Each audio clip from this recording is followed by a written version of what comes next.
Shin, an ordinary high schooler, is suddenly transported to a world where humans are extinct, and he becomes the most overpowered hero. The story begins with him playing The Gate, a new and highly advanced VR MMORPG game that everyone is talking about. Players can explore this game's vast world, choosing their race, and working together to defeat dangerous monsters. This game seemed like a dream come true for every gamer. One day, however, the game turns into a nightmare. The servers jam, trapping players inside the game with no way to log out. Worse still, if a monster kills someone in the game, the person dies in real life as well. The news of this causes mass panic among the players. But Shin, who has been an experienced gamer for years, steps up to protect the others. He sets a goal to defeat the game's final boss, so everyone can return to their normal lives. After several long months, Shin finally leaves his home and his supporting characters behind, heading toward the final dungeon. The moment arrives when he faces off against the final boss. The monster lunges forward, trying to strike first, but Shin skillfully dodges, backing off before charging forward and slashing one of the boss's wings off. He thinks he's gained the upper hand, but to his disbelief, the boss regenerates its wings and its HP bar refills. Shin quickly realizes this fight isn't going to be easy. Needing to finish the battle quickly, Shin presses on, clashing swords with the boss. He jumps into the air, delivering a flurry of rapid attacks. The monster barely has time to react, almost falling to the ground, but it begins to recover just in time. Shin, refusing to give up, uses his special ability to upgrade his sword, then jumps up and delivers a decisive blow, hitting the monster directly on the head, finally defeating it for good. As soon as the monster fades away, a game-wide announcement declares that the final boss has been beaten, which means the game is officially over. Players are now free to log off. Shin excitedly checks the game log to see that players are slowly logging out. He waits and confirms that everyone has logged out before he prepares to do the same. Just as he's about to log out, though, a strange noise distracts him. He turns around to find that a new gate has opened behind him. His curiosity takes over, and instead of logging out, he decides to investigate the mysterious gate. Suddenly, a bright light engulfs him, and when he opens his eyes, he's standing in the middle of a grassy field, in what feels like an incredibly real world. He quickly checks his game menu, noticing that he still seems to be in the game. However, the logout button is missing again. His heart sinks as he checks the player list, only to find that none of the players from before have been transported here. Shin is completely alone in this new world. Realizing he needs to stay calm, he uses his magic bird to fly to where his house was in the previous game. To his surprise, the house he built is still there. But nearby, a group of thugs is harassing a girl, demanding that she tell them where the elf is. When she refuses to answer, they start dragging her into the forest. As soon as they pass the barrier surrounding the house, a monstrous pig appears, frightening the thugs, and causing them to run away. The girl collapses to the ground, bracing for the worst. But just as the monster is about to attack, Shin steps in and slays the beast, saving her life. The girl, overwhelmed with relief, thanks Shin for saving her and brings him inside the house. Shin is confused, as this is supposed to be his house, but the girl explains that it now belongs to an elf named Schnee Razor. Shin suddenly realizes that Schnee is none other than the white-haired NPC character he had interacted with in the previous game. Apparently, she is quite famous in this world and owns this house. The girl introduces herself as Tiara, and offers to relay a message to Schnee for a fee of 1,000 silver coins. Shin, confused by the currency difference, pulls out a gold coin, which is the only money he has from the previous game. Tiara's jaw drops, explaining that a single gold coin is worth 10 million silver coins in this world. She is in complete disbelief and asks him who he really is. Shin tells her that he is a high human, which shocks Tiara even more. High humans went extinct 500 years ago in this world. Shin realizes that the high humans must have been the players from his world, who logged out of the game after he defeated the final boss, meaning this world is 500 years in the future. To thank her for the information, Shin hands Tiara the gold coin. Tiara is initially hesitant to accept the coin but quickly changes her mind, letting her inner greed take over. She stares at the coin in awe before pocketing it. She then tells Shin that she has been cursed, which explains why monsters are drawn to her. She says her hair used to be silver, like other elves, but ever since she was cursed as a child, her hair turned black and monsters have been attracted to her. Everyone hated her because of it, but Schnee took her in and protected her with a magical barrier around the house, which keeps the monsters out. Shin uses his magic to check her curse, realizing it is a low-level one. He performs a purification spell, which partially restores her silver hair. To make sure the curse is broken, Shin takes Tiara outside the barrier. Though scared at first, Tiara soon feels relieved and overjoyed to see that monsters no longer chase her. She bursts into tears, thanking Shin for freeing her from the curse. After returning inside the house, Tiara gives Shin a blue envelope, telling him that it is a letter of introduction that will allow him to enter the city as a VIP. Shin thanks her and leaves the house, eager to explore the city and learn more about how he might return to his world. At the city gates, Shin realizes he doesn't even need to wait in line, thanks to the letter, and heads straight for the Adventurers Guild. After ordering some food, the guild master approaches Shin and takes him to a private room to verify the letter. Upon checking, the guild master confirms that the letter is genuine. He explains that with this letter, Shin can travel between cities without inspection, stay at any guild for free, and even get an audience with the king. Afterward, Shin faces a tough battle with another powerful monster, which has a legendary weapon. The monster blocks Shin's attack and strikes back, forcing Shin to back off. He quickly realizes that the monster is stronger than he initially thought, and his sword is close to breaking. With no other options, Shin powers up and rushes at the monster, delivering a final, powerful slash. He defeats the monster, but his sword breaks in the process. The monster's sword is thrown high into the sky, landing far away. Unbeknownst to Shin, the sword lands inside the princess's chamber in the kingdom. Her guards, shocked by the sudden appearance of the weapon, think the kingdom might be under attack.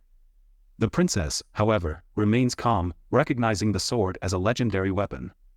She orders her guards to investigate how the weapon got there and who threw it. Back in the city, Shin finds a crowd gathered around a group of injured soldiers. He learns that they were attacked by a powerful monster in the northern forest while investigating reports of missing people. The soldiers were badly beaten, with most of them killed, while the survivors managed to escape. A guard asks Shin if he knows anything about the monster, but Shin claims he was just out picking herbs and knows nothing about it. Shin returns to the Adventurers Guild, where he meets the receptionist, Silica. He reports that he defeated a giant monster called Skullface and wants to have the gem that it dropped inspected. Silica is shocked by the news, and Shin casually mentions that the monster had a giant sword that disappeared during the fight, while his own sword was damaged in the scuffle. Silica steps closer, almost invading Shin's personal space, asking how he can talk so casually about something so extraordinary. Shin replies calmly, saying it was just a chance encounter and that fighting the beast wasn't his actual goal. At that moment, a green-haired elf named Elsa arrives, curious about the commotion. Silica leans in to whisper to Elsa about how Shin defeated the legendary monster, Skullface. Shin then mentions that he doesn't have much proof of the battle, as the items dropped by the monster were basic and the sword was lost during the fight.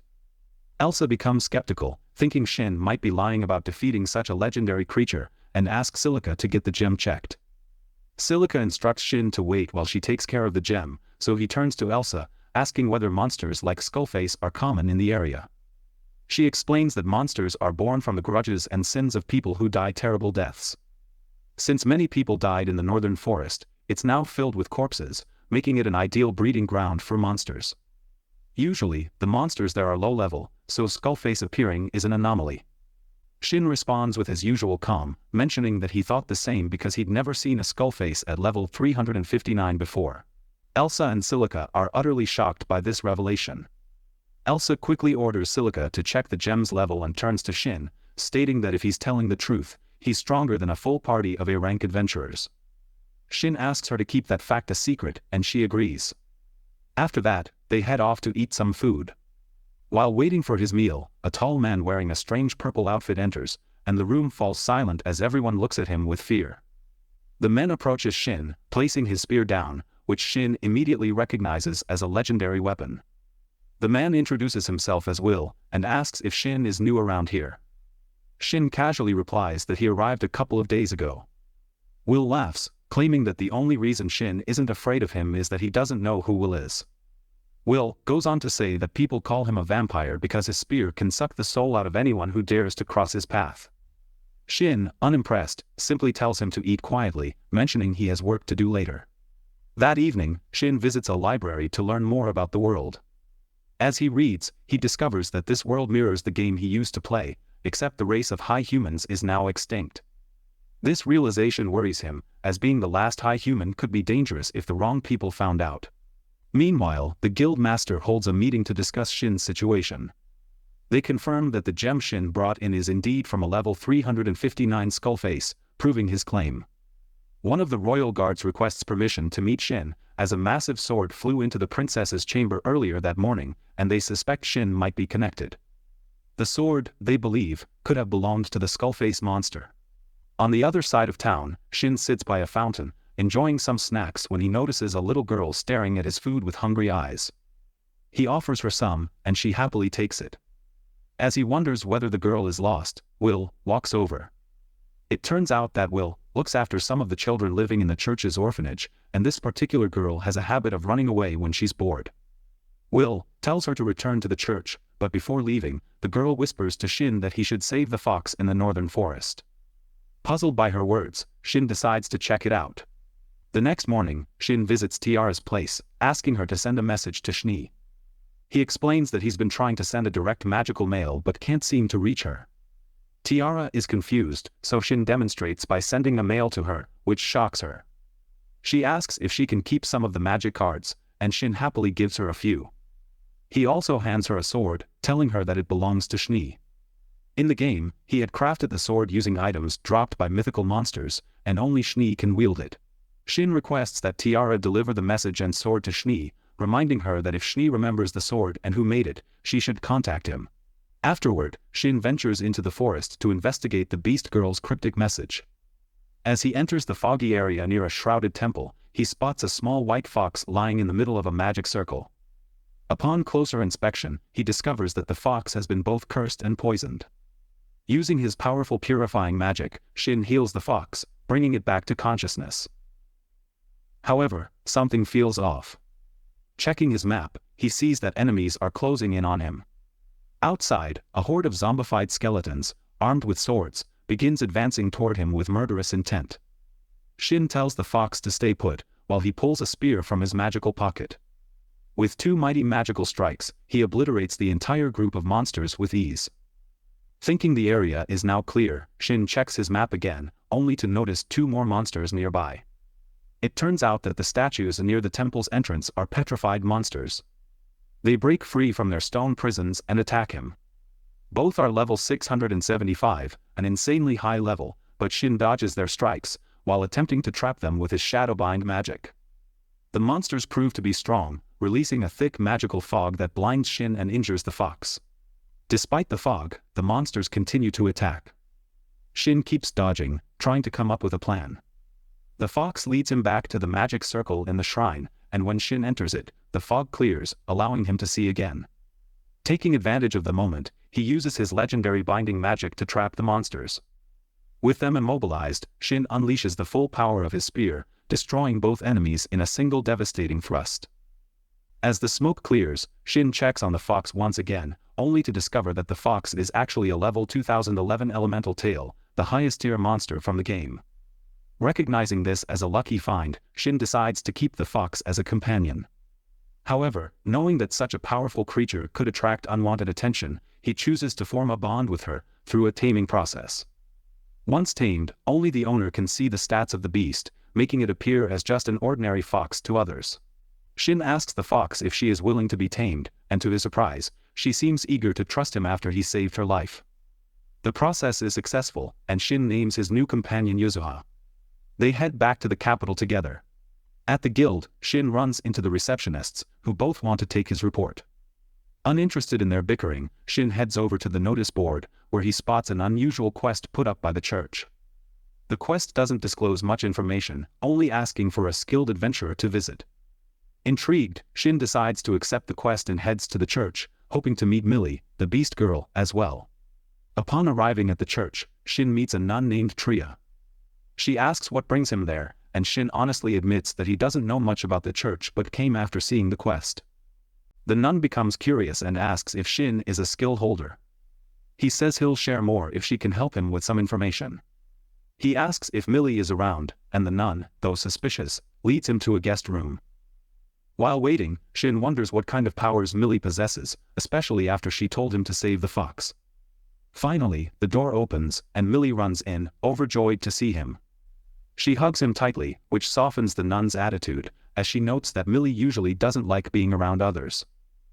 Shin asks if he can begin discussing the business matter now, and the nun gives her permission.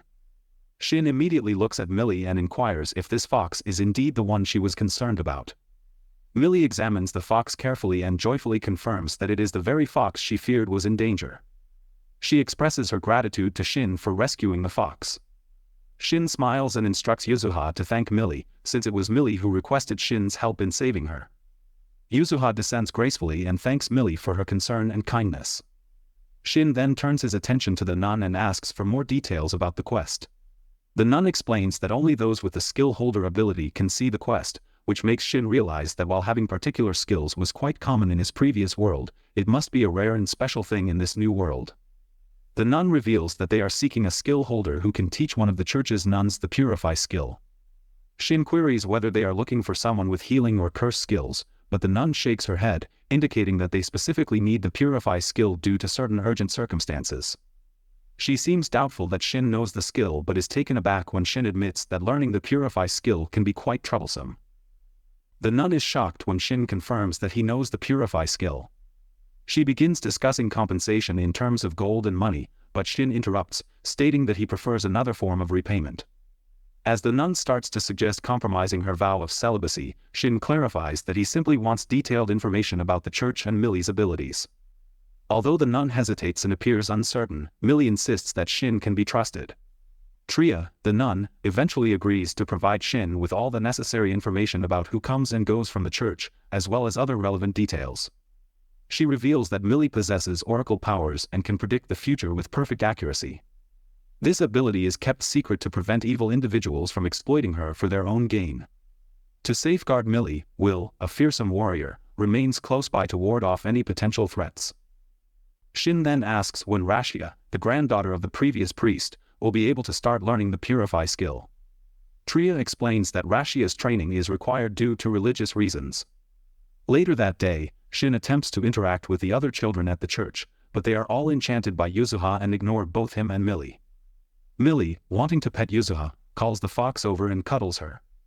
The children watch in awe and envy, but when Shin tries to converse with them, they run away. An older child approaches Shin and asks if he is the one who will assist them. Shin confirms that he accepted the quest and requests more details. The child explains that the church currently lacks a priest, with two candidates, one who wants to destroy the orphanage to build his own house and is widely despised, and Rashia, the late priest's granddaughter. The child pleads for Shin's help, explaining that only someone with the Purify skill can become a priest. Shin assures the child that he will assist them. Later, Shin meets Rashia, who appears to be a kind but somewhat clumsy and careless young girl. He introduces himself and agrees to teach her purification magic, cautioning her that her success will depend on her dedication and practice. He then inquires if they know of any locations where high-level monsters spawn, and Tria mentions a well-known spot in a distant forest. Before Shin can gather further information, Will enters, looking displeased. He questions Shin about why he took the quest and what he asked for in return. Shin honestly explains his arrangement with Tria, including his request for information about the church and Millie. Will is skeptical, doubting Shin's credibility as a new adventurer. Millie insists that Shin can be trusted. Will threatens Shin, warning that if any information about Millie's powers is leaked, he will personally kill Shin. Will then asks for details about the Purify skill and its learning process. Shin explains that one must possess a holy gem, which is rare, and defeat over 200 undead monsters, each of at least level 150. The key point is that only the killing blow counts, so Shin plans to weaken the monsters for Rashia to finish off. Will is astonished by the high-level requirement, but Shin reassures him, stating that obtaining a holy gem would have been more difficult. Thanks to his plot armor, Shin already has the gem, so they can begin the process immediately. They agree to start the quest at night and return to rest. While Shin goes out for a meal, Will ambushes him and takes him to a tavern for a discussion. Will explains that, according to legends, a chosen one is occasionally born with all knowledge and memories from a previous life and possesses great power. Shin finds this concept reminiscent of his own reincarnation story. Shortly after, Shin receives a message from Tiara, stating that Shni has responded and wants to meet him when she returns from her job. Shin takes out his letter of recommendation to show off to Will, who surprisingly also has one. They compare their letters, further solidifying their bond. A few hours later, they head to the dark forest. After traveling for a while, they encounter their first wave of monsters. Shin uses his magic to freeze the monsters in place and instructs Rashia to use her healing magic to defeat them. Rashia hesitates at first but quickly takes action and deals with them. Will handles the next wave of skeletons using his lance, and Rashia destroys them as well. After defeating several waves of monsters, they proceed to a more dangerous area where Will uses his adventurer's card to open a barrier meant to keep out inexperienced adventurers. Shin notices monsters on his mini-map and advises Rashia to deal with the weakened monsters. Will returns with a collection of monster corpses, which horrifies Rashia. Meanwhile, much deeper in the forest, the princess and her party are engaged in combat with a giant monster. The princess uses her enormous sword to defeat the demon, realizing that without the sword that arrived through her window, the battle would have been much more difficult. The princess instructs a party member to assist another group and runs to a nearby lake. The other group is barely surviving against a giant monster until a white-haired elf named Shni arrives, and swiftly defeats the monster using ultra-fast strikes. Shni then breaks the monster's core and uses a spell called Wide Heal to heal the knight's injuries. The knight captain thanks her, and Shni tells him to signal her if any new threats arise before running through the forest, eager to reunite with her master. Back in the forest, Will faces a giant skeleton monster alone and brings it down with a single spear strike. He instructs Rashia to finish off the monster, and she uses healing magic on the monster's core, causing her to glow as the monster is defeated. Shin explains that this glow is a special effect indicating Rashia is ready to learn a new skill. Rashia appears dazed as her mind fills with information about using the skill. Shin congratulates Rashia on learning the Purify skill and suggests they should quickly return to the city. Suddenly, Yuzuha notices something unusual. As Shin looks around, his gaze is drawn to a dark presence gathering in the sky over the forest. Will and Rashia also spot the dark energy coalescing. Will identifies it as magical matter that reanimates dead creatures into monsters. The dark sphere in the sky finishes absorbing the magical matter and starts changing shape as it descends to the ground, transforming into a giant night monster. Shin quickly reads its status and discovers it is a level 8004 Skullface Lord. The monster abruptly leaps high into the sky, shattering the barrier cast by the Adventurers Guild, and Rashia's hopes of escaping safely. It crashes back down and turns its gaze towards Shin and his group. Instinctively, they realize they need to flee. The enormous monster roars and summons an army of skeleton monsters to encircle them. Will, in a state of panic, begs Shin to help him break through the horde of monsters so they can escape. Shin, however, decides to stay and fight. Shin removes the limiter he had placed on his power, revealing his true abilities to Will, who is astonished by the display. Shin declares that he cannot allow the monsters to wreak havoc, so he will confront them here.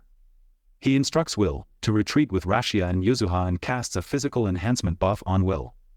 Will attempts to grab Yuzuha, but she clings to Shin, refusing to leave his side. Shin understands her feelings and allows her to stay with him. He then uses a powerful lightning spell to obliterate the skeletons blocking their path, creating a safe passage for Will and Rashia to escape. Shin summons his sword and charges at the remaining monsters. Yuzuha uses a flame attack to eliminate a large number of monsters at once. However, the giant monster roars and summons even more creatures to aid it. In response, Shin unleashes a red thunder beam, annihilating the skeletons in his path. The brilliance of his attack catches Shni's attention, and she flies toward his location. Shin sees many monsters fall from his attack, but his minimap fills with red dots, indicating more enemies. Suddenly, a blue dot appears on the minimap, moving towards him and clearing monsters along the way. Shin realizes the blue dot represents Shni and quickly retreats from the battlefield, arriving in a field of flowers. There, he finds Shni, and they share a dramatic moment with flower petals swirling around them. Shin asks her if she has been well, but their reunion is interrupted as skeleton monsters intrude. Yuzuha jumps down and casts a barrier around Shin and Shni to give them some privacy. Shin thanks Yuzuha before turning back to Shni. Before he can say anything, Shni hugs him tightly. Shin apologizes for leaving her for so long and expresses gratitude for watching over the shop. Shni clings to him, indicating that she doesn't want him to leave. Shin is puzzled by her strong reaction, as he struggles to understand women's feelings. Eventually, he realizes that Schnee is expressing her longing for him. He reassures her that he is back home, which makes her cry with happiness. However, their touching moment is cut short when Yuzuha runs out of energy, causing the barrier to disappear. The giant monster reappears, and Shin tells Schnee that they need to deal with it before catching up on lost time. Both of them raise their hands and chant a spell called Sanctuary.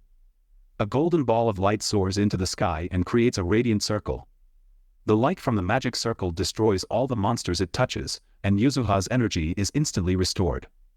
The boss monster weakens after being affected by the light. Shin draws his sword and leaps high to strike the monster with all his might, shattering its core. As the skeleton monster falls, it speaks, asking Shin to give him his power. Shin is stunned to hear a monster speak as it fades away. He retrieves the monster's core and turns to Schnee, suggesting they continue their conversation while walking. They reach the ruins of an old building, and Shin explains what happened on the day he went to defeat the final boss of the game and how he ended up in this world. Schnee recalls that the dungeon and the masters of other NPCs disappeared suddenly, and although she knew Shin had cleared the game, she believed he was still in the game because she did not vanish. Since that day, Schnee and Shin's other NPC servants have been searching for him worldwide. Shin suddenly requests Schnee to stop calling him Master, because it would be chaotic if others heard a legendary figure referring to a seemingly ordinary person as her master. He asks her to call him by his name instead. Schnee blushes as she complies, and Shin feels a bit weak in the knees, hearing her use his name. Schnee then inquires about Shin's next steps, and he mentions he plans to investigate a sacred site he read about in the library. When Schnee asks if he intends to return home, Shin confirms, and she feels betrayed and sad, though she acknowledges that it was the expected answer and accepts it without complaint. Shin shifts the topic and asks how much Schnee remembers from the game. She replies that she remembers everything. She explains that after Shin cleared the game and all the players vanished, she became more aware of herself. Although she and the other NPCs had some awareness during the game, they were not fully conscious and could not act independently. They observed the sunrise and then decided to return to their shop. Before they leave, Schnee wants to know about Yuzuha. Shin introduces Yuzuha as his partner and an elemental tail. Schnee mentions that she suspected Yuzuha was special by her tails but didn't guess she was an elemental tail. Shin is surprised, as he hadn't noticed anything unusual. He lifts Yuzuha and for the first time notices she has 3 tails. To his astonishment, Yuzuha suddenly speaks, saying, "Good morning," which shocks Shin. Yuzuha explains that her mind cleared after the large monster disappeared, making sense of her newfound ability. Shin forbids Yuzuha from speaking in public, so she decides to communicate through telepathy. Schnee believes that Yuzuha's 3 tails might be problematic, but Yuzuha can merge them into one to appear as a normal fox. Shin praises Yuzuha for her adaptability, and Schnee finds her incredibly cute. Shin understands Schnee's hesitation and allows her to pet and cuddle with Yuzuha. Schnee mentions that Yuzuha is the first child elemental tail she has seen, as all others were adults. They decide to head to the capital together. Meanwhile, Will has been running all night with Rashia on his back, who is worried about Shin. Will reassures her that Shin will be fine.